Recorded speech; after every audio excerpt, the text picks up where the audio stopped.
My name is Mallory Vance, and if there's one thing I've learned about family, it's that blood can bind and choke just as tightly. I was born the second child, the insurance policy, as my father liked to joke, always living in the gentle shadow of my younger brother, the golden boy. Our family was never rich, not in the old money sense, but my grandparents built something real, a quiet portfolio of property, a trust, a small lake house that seemed eternal to my childhood eyes. Now, as an adult, I understand just how fragile it all was. A week ago, my mother called. Her voice was sweet as syrup and cold as the steel inside a bank vault. She said there were a few papers to sign, just family business. What she meant was, sign away your share, Mallory. Sign so everything passes to your brother. Their words were cloaked in concern. It'll be simpler this way, less mess. You don't really need any of this, do you? I listened, said little, and when the time came, I refused. That refusal didn't go over well. Within days, a formal letter arrived, inviting me home for a family vote. They thought a conference room and a little pressure would bend me, like I was still that quiet girl in the corner. But I wasn't coming to plead. I wasn't coming to beg. When I walked into that house, I carried more than just my silence. I carried the truth. And I was ready, at last, to use it. There are some houses you never really leave, no matter how many years or miles come between.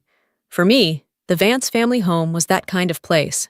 A sturdy, two-story colonial at the edge of a forgettable Midwestern town. The bricks had faded, and the trees had grown old and brittle, but everything else was preserved, as if my mother had willed time itself to halt. On the day I returned, the sky hung low and gray, pressing against the roof like a warning. I parked my car across the street and sat there for a moment, engine ticking in the cold.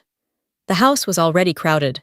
My brother's silver SUV was in the driveway, perfectly angled as always, like he expected to win points for neatness.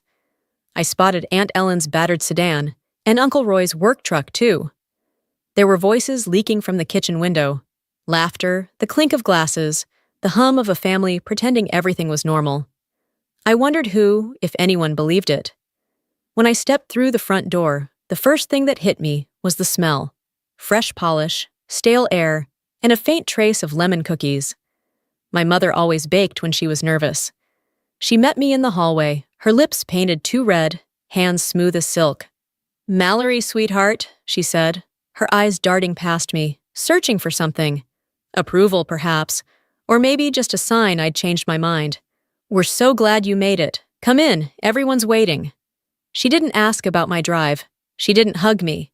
It was a performance. Every word a careful note in a song she'd written long ago. I followed her down the hallway, my heels silent on the wood floor, taking in the gallery of family photos along the wall. In every one, my brother grinned wide, his arm draped over someone's shoulder.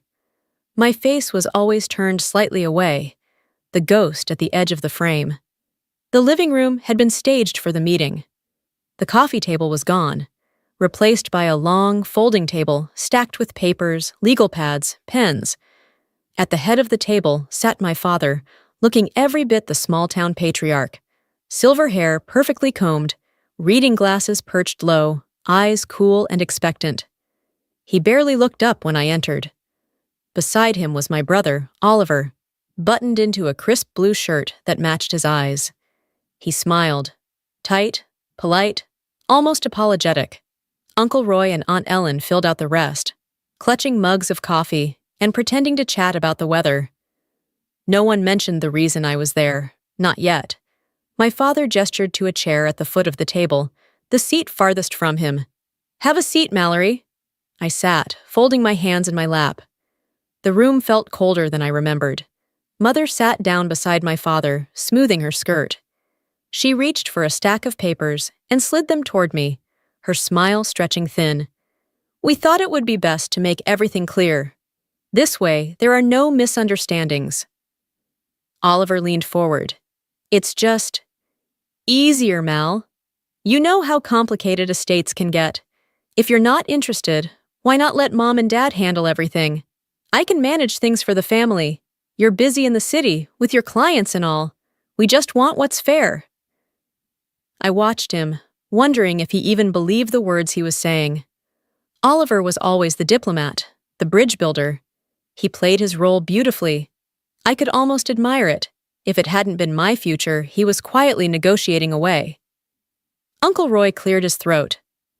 Not to meddle, kid, but this kind of thing tears families apart. Seen it myself. His wife nodded, her eyes fixed on her mug. I picked up the papers. They were exactly what I expected. An addendum to my grandparents' original will, typed up by some lawyer I didn't know. My name was still there, but the inheritance, the house, the land, the small investment portfolio, had all been rerouted to Oliver with a footnote, to avoid confusion and ensure proper management of assets. Mother spoke again, her voice syrupy and thin. It's what's best for everyone, darling. We thought you'd understand. I set the papers down. For a moment, I looked at each of them. My father's rigid posture, my mother's brittle smile, my brother's uneasy gaze. I felt the old ache, the urge to shrink, to nod and say yes, to make it easy for them. But I stayed silent. The silence stretched, uncomfortable. My mother's smile trembled, just a little. In that moment, I realized this wasn't about paperwork. It never had been. It was about roles, expectations, who was willing to accept less, and who would fight for what they were owed. I straightened my back, folded my hands on the table, and met my father's gaze head-on. So, what exactly are we voting on today? My voice was steady, colder than I intended. For the first time, a flicker of doubt crossed his face. And just like that, the meeting began. The meeting room might as well have been a stage, and I could feel every eye on me as my father began. This is just a family matter. We want to do things the right way. His voice was calm, but every syllable carried the weight of expectation. A warning, a plea, and a command, all rolled into one. My mother, ever the actress, folded her hands delicately in her lap. We all want what's best, Mallory. You know how your grandparents meant for the estate to stay together. Your brother's always been so responsible and, I cut in, my tone polite but firm, I know what the will says. I've read it more than once. A sharp silence. Oliver cleared his throat and tried to look me in the eye. Come on, Mal, no one's saying you can't visit. It's just easier if there's one person managing everything. I'll make sure you get whatever you need, whenever. That stung, more than I'd expected. The way he phrased it, like I was a child or an aging aunt needing an allowance, hit a nerve older than either of us. It wasn't the first time either. I remembered birthdays as a child, gifts handed out in front of relatives, but mine always came with an extra comment. Don't lose it this time, Mal, or let Oliver help you set it up. He'd been the golden son since he could talk. Aunt Ellen set her mug down with a clink. We all know how these things go sideways. Saw it with my own cousins. They spent years in court. No one wants that, honey. Uncle Roy nodded, scratching his chin. Don't get lawyers involved. That's all we're saying. The pressure was relentless, a current pulling me back to the girl I used to be. Quiet, eager to please, too scared to ask for anything. I'd spent most of my childhood slipping between the cracks, never quite belonging, always too much or too little. Now I looked down at the papers.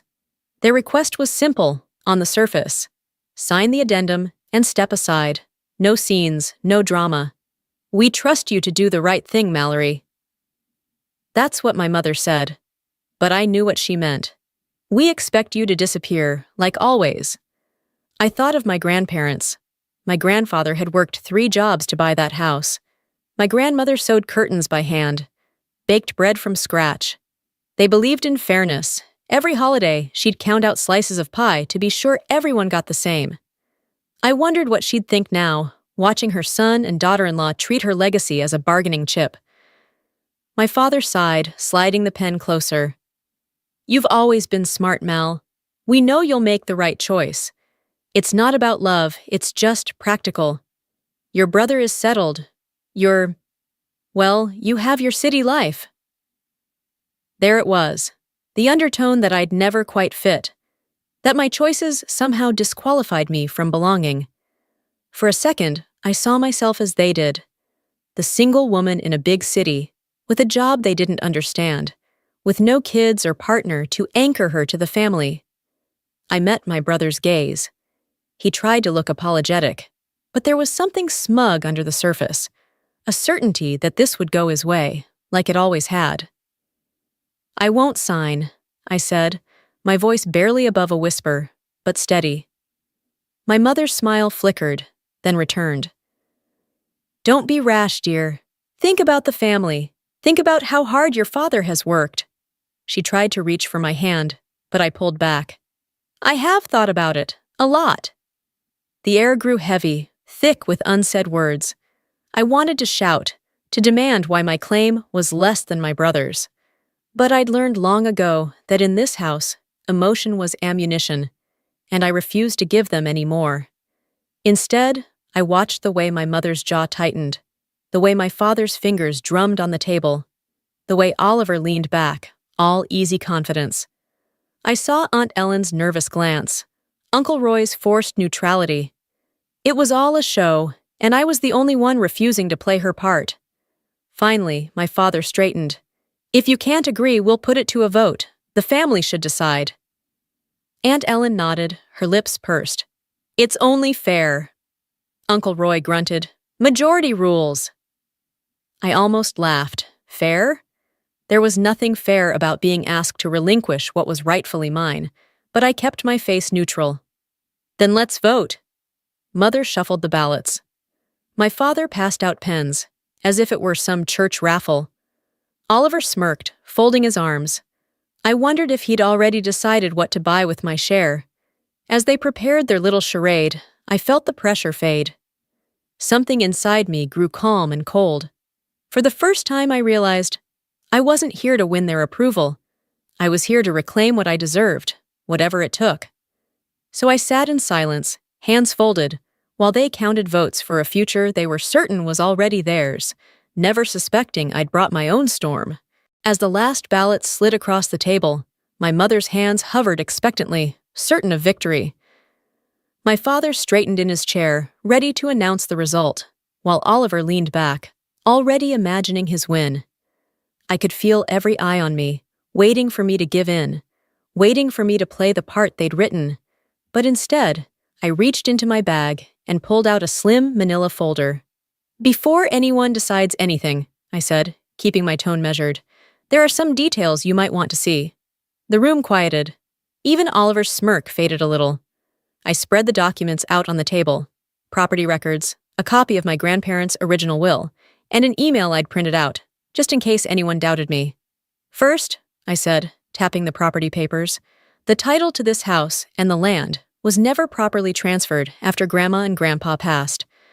According to the county, their estate is still open. Any changes require consent from all named heirs." I looked at each face in turn. "That includes me." My mother stiffened.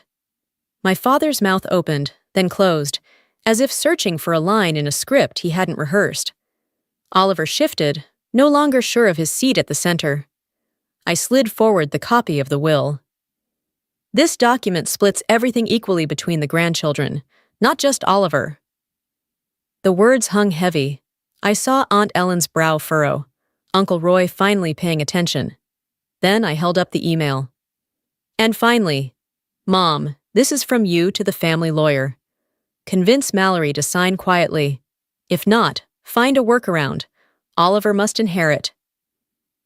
"I have more, if you want." My mother's face drained of color. Oliver stared at her, and for once, my father looked truly shaken. There was no anger left in my voice, just clarity. I didn't refuse out of spite. I refused because I know exactly what Grandma and Grandpa wanted, and I intend to honor them, even if I'm the only one in this room willing to. No one argued. No one called my bluff. For a moment, I almost pitied them. Almost. I pushed the stack of ballots back across the table. "You can vote all you want. The law is clear, and so am I. I won't be signing anything." The old house seemed to settle around us, the silence as sharp as shattered glass. My father managed only a whisper. "What are you going to do, Mallory?" I met his gaze. whatever it takes to protect what's rightfully mine. I gathered my things, feeling lighter than I had in years. Behind me, their voices rose, anger, confusion, and panic. But I didn't turn back. I walked out the door, the cold air stinging my face, and for the first time, I felt utterly unafraid. I barely remembered closing the front door behind me. For a long moment, I just stood on the porch, breathing in the cold, brittle air, letting the tension leave my shoulders. Inside, voices rose and fell in muffled bursts, first angry, then desperate, then suddenly quiet. I wondered if they were already arguing over next steps or just sitting in stunned silence, their illusions finally broken. As I walked to my car, I heard footsteps behind me. It was Oliver, his confidence gone, hands shoved deep in his pockets. "Mallory," he called, but there was no command in his voice now, only confusion, and something that sounded almost like fear. "You didn't have to do this. We could have figured something out." I turned to face him. For years, I would have given anything for his approval, for even a crumb of kindness. But now, looking at my brother, I saw him as he was, just another adult grasping for more, never seeing what he already had. "I did what I had to," I said, my tone steady. "Not just for me. For what's right."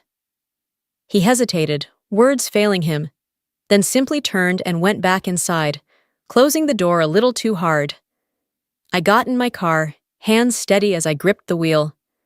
The old house stood behind me, its windows dark against the winter sky.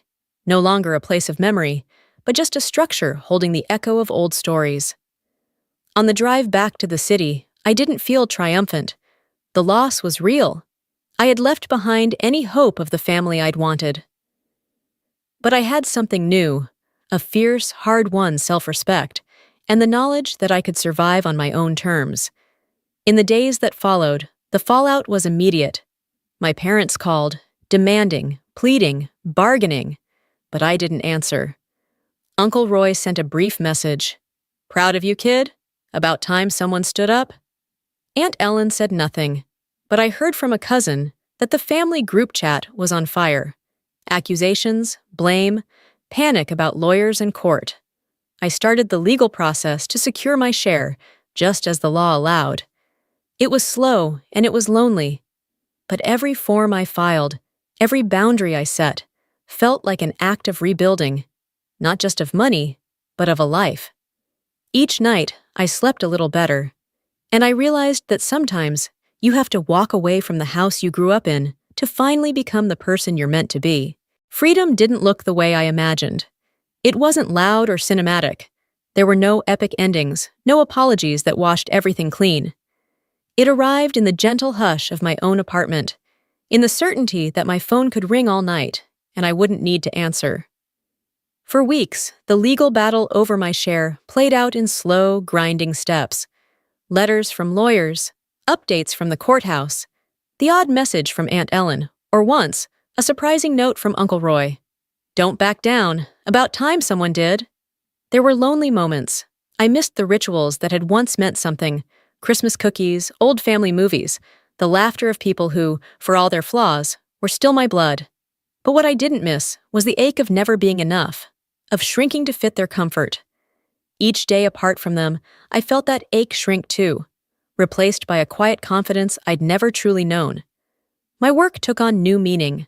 Clients came and went, but sometimes I recognized the look in their eyes, a mix of exhaustion and hope, the quiet wish to be seen, to protect what mattered. I found myself telling them what I wished someone had told me. "You're allowed to say no. You don't owe your silence to anyone, not even family." I never went back to the old house. In the end, it would sell and the money would come, and maybe there'd be another family photo on another wall. But I didn't need bricks and beams to feel safe.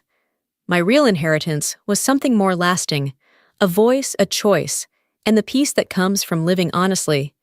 And in that peace, I finally understood. I was always enough, even when my family refused to see it.